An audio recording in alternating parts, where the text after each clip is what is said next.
Doña Rosa, don Paco, ¿cómo le va? ¿Bien? ¿Se la pasaron bien todos estos días? Me alegro mucho, me alegro muchísimo. Y usted sabe lo de siempre, ¿no? Permiso, gracias. Gracias por tomar este café con nosotros, esta sana tradición que tenemos en 12TV. Y usted habrá notado que cuando dice, utilicé como puerta, algo que puede ser una puerta importante para conocer temas que nosotros no conocemos. Para conocer un tema del que hemos escuchado hablar, pero que sería importante profundizar un poquito más. Tengo en mis manos un libro, se los voy a presentar. Aquí está. Y es lo único que voy a decir de este libro, porque tenemos la suerte de que hoy, para hablarnos de este libro, está su autor. Está con nosotros Xavier Moret. ¿Cómo está, Xavier? Muy bien, encantado de estar aquí. Es un verdadero placer tenerte hoy con nosotros. Lo mismo digo. Xavier, la memoria del Ararat. Sí, es un libro sobre Armenia. Y quise poner el Ararat en el título porque es una montaña de 5.200 metros que ya no está en territorio armenio, pero que lo fue en la antigüedad. Ahora está en territorio turco y está en el escudo de Armenia, y los armenios lo ven como un símbolo de eternidad, que han ido pasando muchas invasiones, ha habido muchas guerras, pero el Ararat sigue ahí, siempre fiel, que por cierto es donde encalló el arca de Noé tras el diluvio, y para ello el símbolo de su permanencia como pueblo. Yo quería hablar de la Armenia actual y también de la Armenia de antes, por eso lo puse en el título. Voy a poner una pausa en este punto para luego seguir hablando de la memoria del Ararat, porque me gustaría conocer un poquito más de Xavier Moret. ¿Quién es Xavier Moret? ¿Cómo lo podemos presentar? Porque si tú me dices, ¿y tú cómo me presentarías, Teddy? Yo te presentaría como periodista. Sí, vas bien. Como escritor. Vas bien. Y como un hombre con una valija al lado. Al lado en la cabeza a veces. Porque vives viajando. Viajo mucho últimamente. ¿Te he presentado me encanta bien? viajar. Sí, encajan las tres palabras en lo que hago yo. Ajá. Y bueno, sí, trabajé mucho tiempo en el país, en sección cultura, haciendo entrevistas, haciendo reportajes de libros. Y llegó un momento que me di cuenta que me atraía más el viaje, que era una buena manera de hacer periodismo, porque te obliga a contactar con el otro, y además no tan ligada a una mesa de redacción como va siendo el periodismo actual en los diarios españoles últimamente. Por eso aposté por el periodismo de viajes, y entonces vivo viajando muy a menudo, y de vez en cuando voy a un país que me impresiona por algo en especial, por distintos motivos, y entonces decido hacer un libro que es ya una apuesta de más riesgo y de más tiempo, ¿no? Xavier Moret nació en Barcelona. En Barcelona. ¿Toda tu vida se desarrolló en tierras catalanas? Bueno, he vivido fuera algún tiempo, en Islandia, he vivido en Hong Kong. Me gusta viajar y tener la sensación de vivir fuera. En Nueva York también viví, y viajando mucho, pero mi casa ha estado siempre en Barcelona o en los últimos años en la provincia de Gerona, en una masía aislado del mundanal ruido. El pequeño Xavier nace en una familia compuesta por Padre, madre y 3 hermanos. una familia donde algo en el barrio de Gracia, que es un barrio popular de Buen Barcelona. barrio. Sí, un buen barrio, muy contento, vida en la calle, gente que se conocen todos los unos a los otros, y buen rollo entre los hermanos, lo que hacía que bueno, la vida la pasaba bien. ¿Culé o perico? Culé. Culé, bien. Xavier, ¿esto del periodismo, esto de los viajes, viene de familia o yo no sé de dónde me viene? Bueno, quizás viene de familia, pero tampoco tanto, porque mi padre era de los que cargaba el coche y nos íbamos a hacer kilómetros, pero era unos viajes de corta duración, como mucho llegábamos a Suiza o nos quedábamos en Francia o íbamos por España, En cambio, ahora en estos tiempos que corren, lo de coger un avión se ha puesto mucho más fácil y a mí me da para irme a otros continentes. He viajado mucho por Europa, pero digamos que ahora Europa la encuentro ya como ciudades franquicia, ¿no? En las que todas se parecen mucho.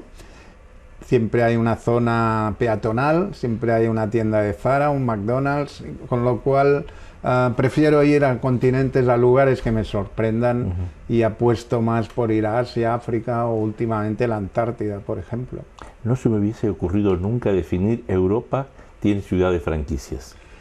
Cada vez más, no digo que todas las sean, pero sí es cierto que las ciudades, el urbanismo ya es muy similar, con lo cual esta imposición de la zona peatonal en el centro, de las tiendas que se repiten, cada vez las multinacionales hacen más franquicias en todo el mundo y tienes esa sensación. Para huir de esto yo voy a los países nórdicos o al Mediterráneo, que es donde está la Europa que a mí me gusta.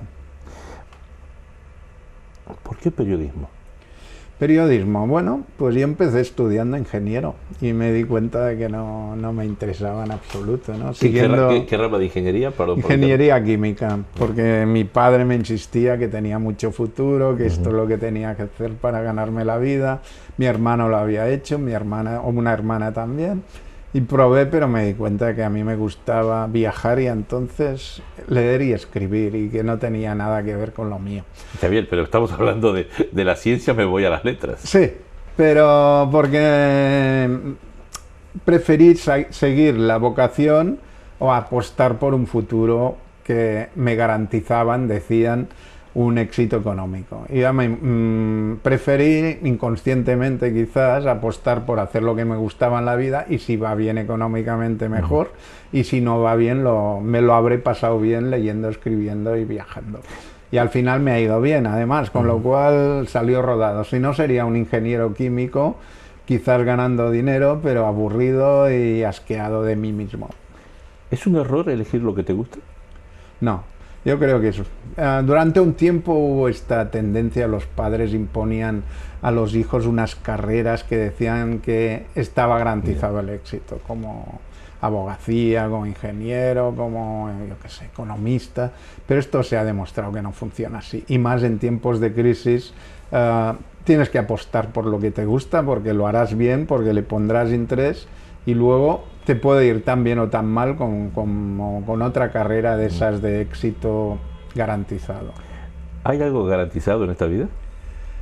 Lo garantizado es que tú tienes que apostar por lo que te gusta y pasarlo bien. Lo que no está garantizado, nadie te puede garantizar el éxito económico, pero si apuestas por lo que te gusta y lo pasas bien, es más probable que las cosas te vayan bien en la vida que si apuestas por una salida económica que igual ganas dinero un tiempo, pero después te encuentras sin panorama de futuro. Tiene un toque romántico lo que me acabas de decir, sí. Porque lo que me estás diciendo es apuesta por el amor a las cosas que te gustan. Sí, bueno. Cuando vivimos en una sociedad que todo el mundo te dice apuesta por el euro, apuesta por lo económico. Es cierto que es un toque romántico, pero yo creo que de las crisis salen las oportunidades, y en esta última crisis que hemos tenido y que seguimos teniendo, te sacude bastante y te hace ver que lo único cierto es que si te gusta hacer algo, lo hagas. Y que no por eso tienes menos oportunidades de éxito como en otro campo.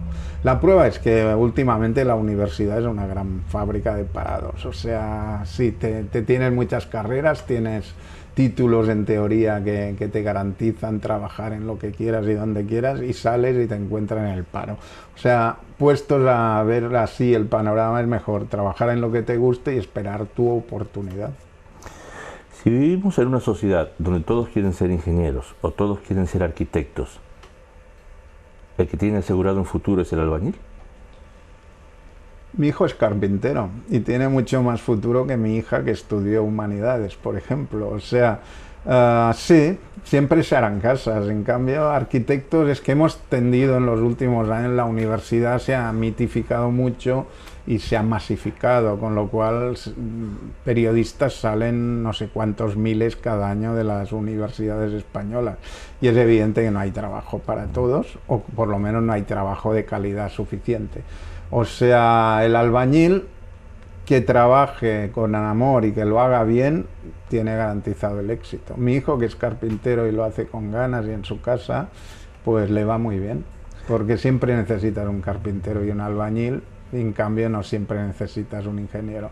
Me haces acordar a una... Mira, es que yo me meto en cosas que no tendría que meterme, porque la memoria te traiciona.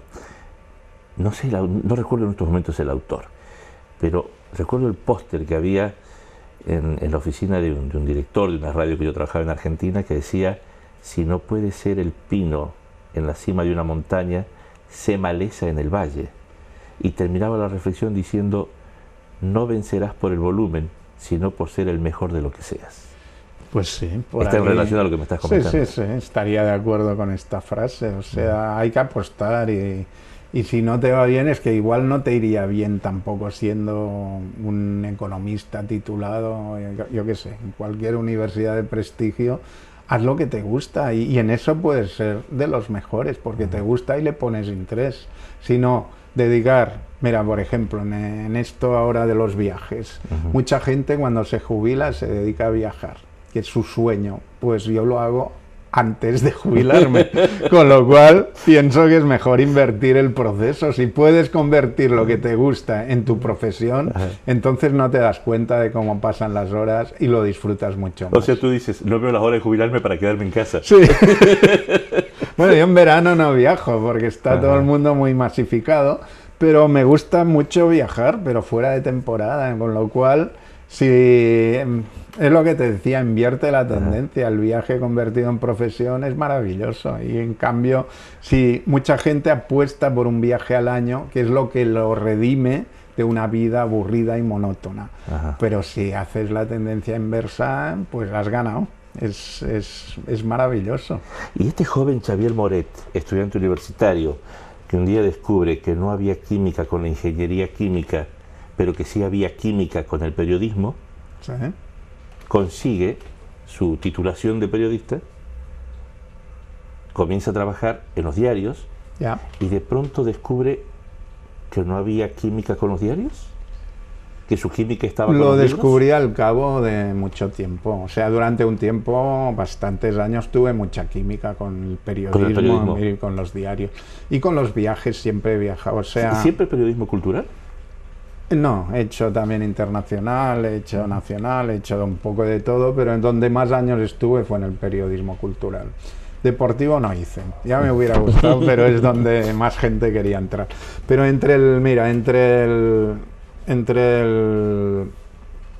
la carrera de químico, y viene una crisis y paso a periodismo, y también estudié filología inglesa. Pero mientras me fui un tiempo a viajar, que es lo que yo recomiendo para engrandecer las ideas, para ver mundo. Te hacen elegir a menudo lo que quieres ser de mayor sin haber visto de qué va la vida. Y viajando se aprende a saber de qué va la vida. Estuve trabajando unos meses en Estocolmo, envasando pepinillos en una fábrica de conservas con gran dedicación, ganando dinero, y luego me fui en autostop por Grecia, por otros países, y a la vuelta vi claro que tenía que apostar por algo relacionado con leer y escribir, que es lo que me gustaba, perder el tiempo leyendo y escribiendo. Entonces, y si era viajando además, bingo. Y entonces fue cuando aposté por periodismo, filología inglesa. Luego encontré trabajo de periodismo y durante mucho tiempo me gustó mucho hacer de periodismo, pero soy crítico con la evolución de la profesión en los últimos años. Cada vez dependemos más de agencias de información, de comunicados de prensa, de mirar fijamente la pantalla para ver qué dice Internet, con lo cual el periodista se ha olvidado de salir a la calle y los diarios y demás medios de comunicación se han convertido en unos puros transmisores de algo que va diciendo todo el mundo, con lo cual estoy satisfecho de poderme dedicar al periodismo de viajes. Yo viajo, veo lo que he visto y desde un punto subjetivo cuento lo que he visto y con quién me he encontrado, y gracias a eso me gano la vida.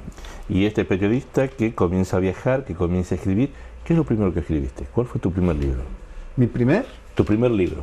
Mi primer libro fue una novela para huir del mundo que... Yo me empecé haciendo periodismo internacional porque sabía idiomas y veía muchas historias. Entre la imaginación se me desbocaba porque veía historias que eran posibles novelas que un día escribes y al día siguiente ya te has olvidado, que el periodismo caduca al día siguiente siempre.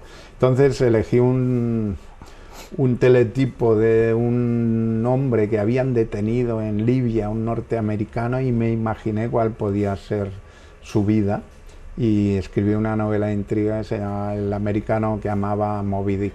Se mezcló la lectura, Moby Dick, mi filología inglesa con el periodismo y conseguí, mira, hice una novela que la vendí muy bien. ¿Se llamaba, perdón? El americano que amaba a Moby Dick. El americano que amaba a Moby Dick. Sí, porque es un espía que le pierde, le consiguen seguir su traza gracias a que su amor a Moby Dick lo va dejando en los distintos sitios que visita. O sea, había algo, un hálito de lectura, un hálito de viajes, había un poco de todo de lo que hay en mí. Y de aquel americano que amaba a Moby Dick, en realidad el que estaba escribiendo era un catalán que amaba la palabra, que amaba la novela. La palabra y también a Moby Dick. Me encantaba Moby Dick, la novela de Melville, y siempre me ha influenciado mucho la literatura inglesa, y entonces sí, me reflejé bastante en aquel libro. ¿Es importante matar a Moby Dick? No sé si es importante, porque la muerte de la ballena blanca, Capitán Ahab lo paga con su vida. O sea, Moby Dick es un símbolo y creo que es una obcecación por parte del Capitán Ahab lo de perseguir a la ballena blanca. Yo dudo incluso que sea bueno perseguirla. Es bueno escribir novelas sobre cómo se persigue, si te sale una novela tan buena como Moby Dick, influenciada mucho por Shakespeare, por cierto, pero matarla o no para mí va más allá de lo que yo me puedo plantear. ¿Moby Dick representaba o representa los temores del capitán? Sí, representa el mal en cierto modo, o sea, su obsesión es matar Moby Dick, pero me interesan también personajes secundarios de la novela, como Ismael, el narrador, que empieza diciendo llamadme Ismael, y a partir de aquí relata el viaje con el Pequod persiguiendo a Moby Dick, y también dice en un momento, en las primeras páginas, la frase de viajar es para mí el sustituto de la pistola. En este sentido, que el viajar te desconecta de la monotonía, de la depresión, del aburrimiento, y te abre horizontes que te permiten ver otros mundos y reconciliarte contigo mismo. Xavier, y quizás montado en esa Moby Dick, en esa ballena blanca, comienzan a salir otros libros hasta que llegamos a la memoria del Ararat. ¿Qué te impulsa? ¿Qué te motiva? ¿Qué es? ¿Cómo nace voy a escribir sobre esto? Bueno, nació mucho antes de viajar a Armenia, porque este libro yo creo que fue un momento en el barrio armenio de Jerusalén. Hay 4 barrios, el cristiano, el musulmán, judío y el armenio. Y dices, ¿por qué hay un barrio armenio? Que esté en las 3 principales religiones, sí, porque es una ciudad que las ha marcado. Pero el barrio armenio significa que este país antes fue muy importante. Y también me pasó en Beirut, llegué a Beirut, hay un barrio armenio, conocí a armenios, me puse a hablar con ellos, en Estambul también, y en la diáspora, incluso en Argentina, hay 7 colegios armenios solo en Buenos Aires. Conocí a armenios que me iban contando cosas de su Armenia, y a través de los libros también me interesaba el país milenario, y luego me propuse ir allí para contrastarlo con las lecturas y con lo que me habían contado. Y me di cuenta, no estaba seguro de si haría un libro, pero me di cuenta que había un contraste entre la Armenia idealizada de los armenios de la diáspora con la Armenia real. Y aquí había un conflicto interesante que fue lo que me decidió a escribir el libro. En otros casos, como sobre Islandia, escribí un libro, La isla secreta, que parte de un verso de Borges, fue el paisaje, fue los volcanes, pero aquí fue más la historia y la gente la que me hizo escribir sobre Armenia. Y en este libro, la memoria del Ararat, tocas el tema del genocidio. Sí, evidentemente.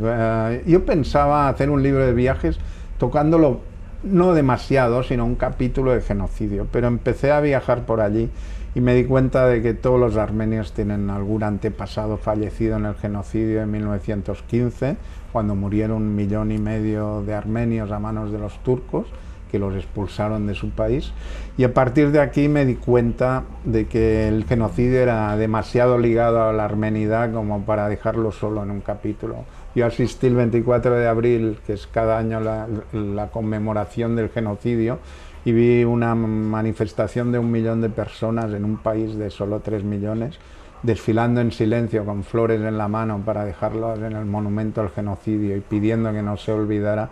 Me impresionó mucho y a partir de aquí le di más importancia al genocidio, y en las páginas, en los capítulos finales, lo que busco es intentar encontrar un superviviente que me exprese el horror vivido, hasta que encontré a un hombre de 103 años que me contó, todavía sentía el horror del genocidio que había podido vivir en primera persona.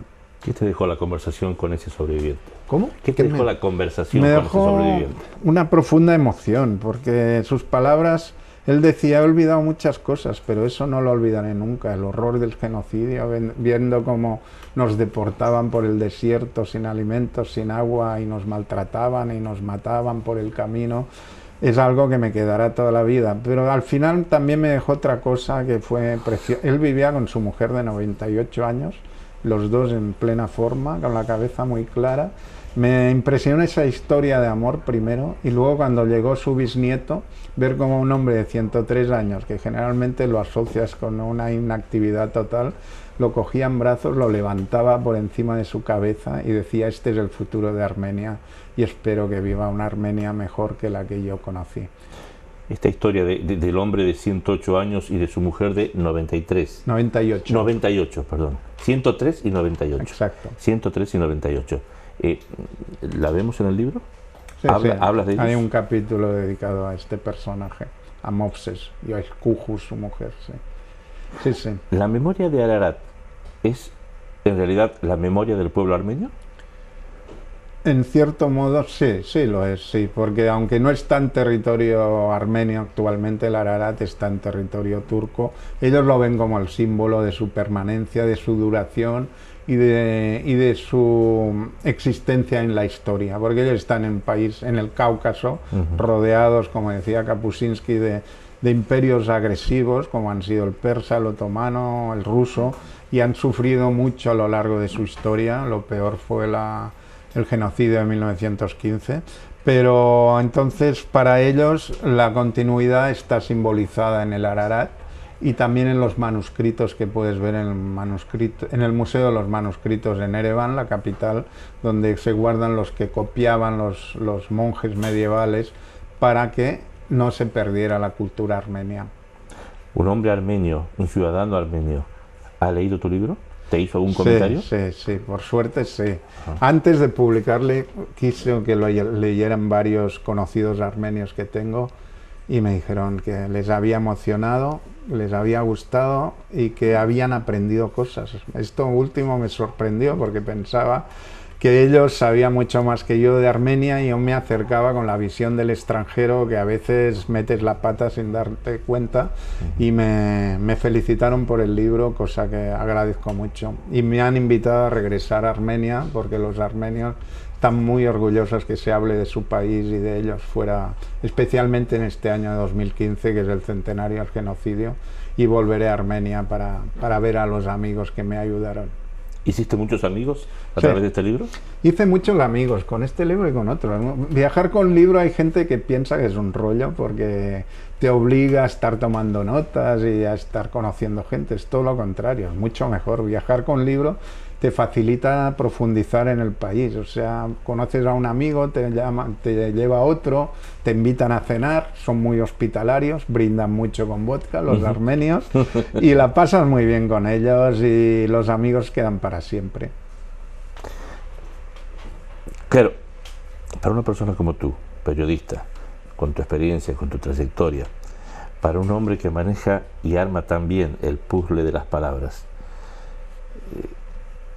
decirle que alguna vez alguien, yo creo que con mucha sabiduría, dijo que a una pregunta simple hace falta una respuesta inteligente, yo me voy a tirar a la piscina, yo voy a hacer una pregunta simple. A ver, si puedo ser inteligente. Yo estoy seguro que sí, eso ya lo doy por descartado. ¿Por qué hay que leer tu libro? Hay que leer mi libro para profundizar en el conocimiento de Armenia, que la gente lo conoce muy poco como país, y ha sido un país muy importante, y también para profundizar en el conocimiento del genocidio. En España viven 50.000 armenios, y como no es una gran potencia, pasan un poco desapercibidos. También en Alicante hay unos cuantos armenios viviendo, en Valencia hay muchos, en el barrio de Mislata, pero merece la pena que conozcamos al otro, y este libro facilita el conocimiento del otro, y me he dado cuenta a través de la promoción de este libro de que Armenia es un gran desconocido que merece la pena conocerse. ¿Has escrito el libro que querías? ¿Te sientes orgulloso de este libro?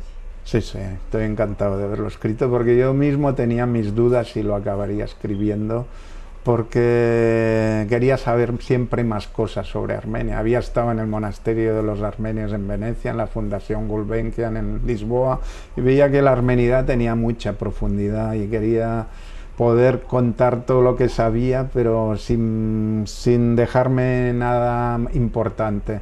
Y los amigos armenios en Barcelona, hay varios, me ayudaron, me dirigieron, me facilitaron lecturas, y creo que he escrito el libro que quería.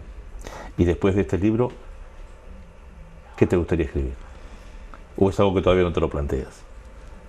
Todavía no me lo planteo, porque a veces hay libros de viajes que surgen de una obsesión, como el de Australia que hice. Hacía tiempo que tenía la intención de escribir sobre Australia. En cambio, Islandia me sorprendió. Llegué allí y me encontré un país increíble, con mucha gente hospitalaria y maravillosa, y fueron los islandeses los que me convencieron de escribir el libro.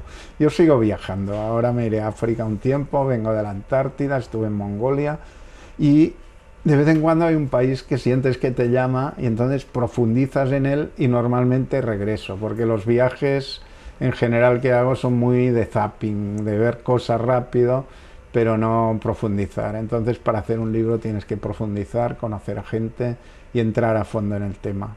Y cuando surja un país así lo reconozco, y entonces le dedico el tiempo que haga falta. De todos lados en lo que estuviste, y ahora voy apuntando mi pregunta, ya no tanto al escritor, sino al hombre que vive arriba de un avión, sí, al hombre con la maleta en la mano. ¿Qué lugar elegirías para radicarte definitivamente? Bueno, no es fácil de responder. Estoy muy bien donde estoy, en el campo, en el Ampurdán, en una masía, pero hubo un lugar en que tuve la tentación de quedarme, y fue en las Islas Marquesas, donde por cierto se quedaron Paul Gauguin, el pintor, y Jacques Brel, el cantante, porque es un lugar maravilloso, con un paisaje único, una gente estupenda y una manera de vivir muy alegre. Allí sí que tuve la tentación de quedarme un tiempo más, ¿no? Años. No me bastaba con un viaje de un mes, que es lo que hice por las Islas Marquesas. Lo que pasa es que quedan al otro lado del mundo. Nueva Zelanda también me interesó mucho, y también nadie hablaba de crisis, era un país optimista, muy ligado a la naturaleza. También pensé que era un buen lugar para vivir, o sea, me pillan al otro lado, quizás porque allí no llegan las noticias de aquí, y la felicidad parece mucho más fácil. Javier, mira, me voy a quedar con tu libro en mis manos. Cuando comenzamos a tomar el café, me dijiste en la crisis de este periodismo actual. Sí. ¿Cómo ves el periodismo actual? Bueno, mi crítica es esa, que el periodismo actual se ha olvidado de salir a la calle y de apostar por el reportaje. En cierto sentido, mi libro es un reportaje largo sobre Armenia y los libros de viajes son reportajes largos en los que prima el punto de vista subjetivo.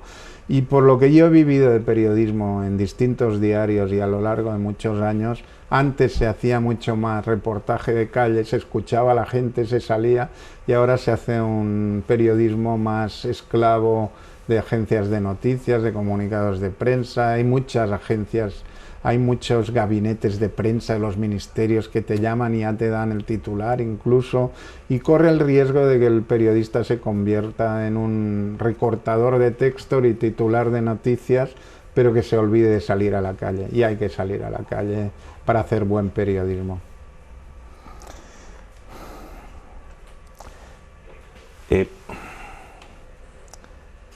La memoria del Ararat, de Xavier Moret. Te lo voy a dejar ahí un segundito. Claro, cuando hablamos de Ararat, estamos hablando de la montaña donde, según dicen, se depositó el arca de Noé. Exacto. Te voy a retirar el libro, director. ¿Qué cosa se podría haber dejado Noé y que lamentablemente la hizo subir a la barca? No sé, igual los mosquitos. Cuando viajas por África. Estás en una noche de verano. Sí, normalmente piensas mucho en animales grandes y peligrosos, pero para mí los peores son los mosquitos, que te pueden dar muchas noches terribles en África y además amenazan con pasarte el dengue o la malaria. O sea, los mosquitos hubiera estado bien que se quedaran fuera del arca. Y ciertas moscas también, que también son muy incordiantes en verano. ¿Y cosas que no sean animales? Bueno, cosas que no sean animales, ya entraríamos en el tema de la envidia, la corrupción, cosas así, pero tampoco creo que las embarcara. Él lo que hacía era parejitas, como en los juegos de cartas, y el hombre por desgracia, consustancialmente lleva acarreada toda serie de defectos y de virtudes, y de lo que se trata la vida es de que las virtudes triunfen sobre los defectos y que no nos pongan una barrera en el camino. Un hombre que conoce tanto mundo como tú, ¿puede afirmar que, en definitiva, el mundo, este bendito planeta en el que nosotros vivimos, es un planeta para vivir en paz y para disfrutarlo? Sí, estoy seguro de que lo es, si no ya no tendría sentido vivir.